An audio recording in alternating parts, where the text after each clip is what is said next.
We're trying to talk a lot more about entrepreneurialism on this show because I think that it's high time people stop looking for handouts, stop the entitlement crap, and start doing things yourself. So we do have to get off our butts and take control.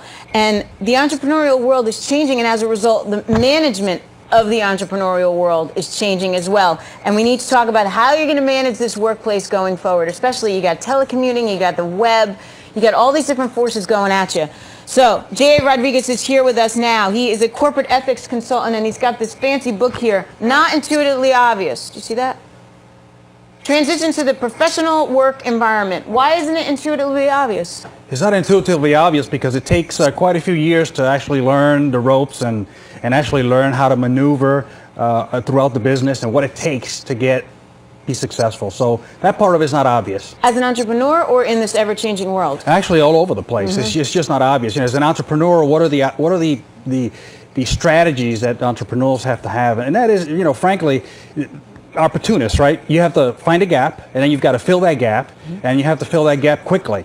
And so if you're able to do that, then you're good to go. From a business perspective, if you're there already and you're a seasoned company and you have your customer base already, you kind of have to take a look at it from a different approach now. I call it the romancing the customer part. You know? You have to be able to assess your situation, and you have to be able to convince those customers to keep coming back to you. It's almost sexy again to have customer service. Because for a while, I think it wasn't. They blew us off. Like, you can walk into a store, nobody cared, but you know what? We were buying anyway.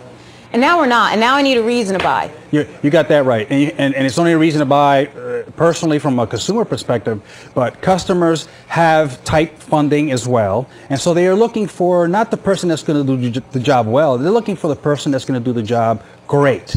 They want great customer service, not average. They don't want on-time delivery, they want before-time delivery. And free.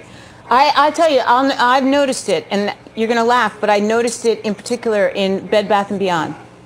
You cannot walk in that store now without 1,000 people offering to help you and not leaving till you're helped. It wasn't like that before. It wasn't like that before, and it is driven by the market. Sure. It's a need, and it's a survival technique that actually works. And if you're an entrepreneur, for example, it's built in you. It's part of your DNA to do that, simply because you're starting anew, and you know what the importance of a customer is. So what are some of the things that you're telling your clients when you get out there now?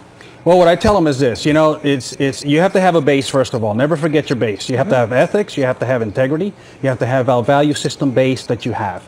Then you have to focus on your employees. You have to be able to bring your employees in with your organization in a common cause. Employees are not tools. Employees are assets for the company in order to so that they can both progress. It has to be both. The second thing I do is focus on your organization. The organization itself must be able to understand and work so that the intent of the directives are followed, not the directives themselves. In other words, if you say, I want this job done quickly, the impression is that you're going to forget all about ethics and quality and safety and performance and everything else, and you're just going to get the work out the door. You have to work on the intent of the directive, which is get the work out in addition to following all the company values. What's interesting is you've yet to mention the customer at all. You're talking about all internal stuff. Mm-hmm. Your values, your ethics base, your employee. And we're starting to hear this more and more. If your employees are happy, that translates into a happy customer. Absolutely. If you have happy employees, or if the cultures in your company is to produce and have happy employees, then that's going to show in your customer. If you produce on time or before time, if you bring it in on schedule and under budget, your customers are going to come forward. And let me tell you, without the customer, you don't have a business. Right. Right? But without employees, you don't have a business either. Maybe you can get on the phone with all the call servicing, Dell call service stations out in India, because I just don't think they're happy. That must be the reason why they're so obnoxious on the phone, but that's just me. So let's talk now about how you get to the customer and keep the customer happy. Okay, you get to the customer by saying what you do, doing what you say, and meeting those commitments. If you can do that and do it in a way that the customer, it meets their commitment, then you're good to go. The other thing is also you have to provide the low-risk solutions for the customer. It isn't just a solution. It is the lowest solution at the best cost. And if you can do that, you have the customer on your side. How do you compete, or how do businesses compete, especially the entrepreneur? He's out, he's young, he or she young, starting, getting out there, tons of stuff out there.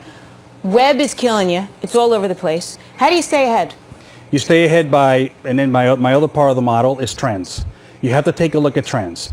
and not to predict the future, but to make the future happen. So you have to take a look at what's happening now. You have to, and not only in the United States, you have to look abroad as to what the markets are doing globally. And then you have to be able to look at it from an entrepreneur point of view and find the gap. Where is the gap? Competition comes from finding a gap, understanding it, and then making it happen. You have the marketing end of things. Now you have the associated selling end of things, and then you have the convincing of the customer that you can actually produce what you say you're going to produce. Right. That's the brilliance of entrepreneurs, right? They found a niche and they found a need, and they went ahead and did something about it. Exactly. Many people find niches. Oh, I got a niche. We need this particular niche, but then to go out and do it, that's the entrepreneurial. Okay, so the book is about basically all this. The book is about transitioning to the professional work environment. So you as an employee, to come into the work environment, you will know your trade. You came out of college and you will know a trade. But you don't know about all the politics that are associated with it. You don't know about expectation and the expectation fulfillment part of it. And so that's what the book talks about is how do you get into that realm? How do you get into a work environment and be successful and thrive in an environment where expectations are not often given to you? Well, it's almost like then the employee needs to understand where the manager's coming from and understand all the other aspects of the business, because it makes you understand your job better. Much like myself, understanding what the producers do, understanding what it takes to make graphics and things like that. Because in the beginning I didn't. And then I think you're a better employee when you understand how hard everybody else's job is. Absolutely. If I go like this, you may think that means give me the work right away, right? In fact, what I just snapped was happy birthday. Right? Communications. I meant happy birthday. You thought I meant right now. So it's very, very important as managers that we communicate in a way that employees can understand and talk the language that the employees can understand. And learn how to snap. I can't do it. J.A. Rodriguez, check out his new book. Thanks for sharing your thoughts with us. Thank you very much. It's a tough world out there. I mean, any little edge you can get brings you ahead, that's for sure. You got to get the mojo.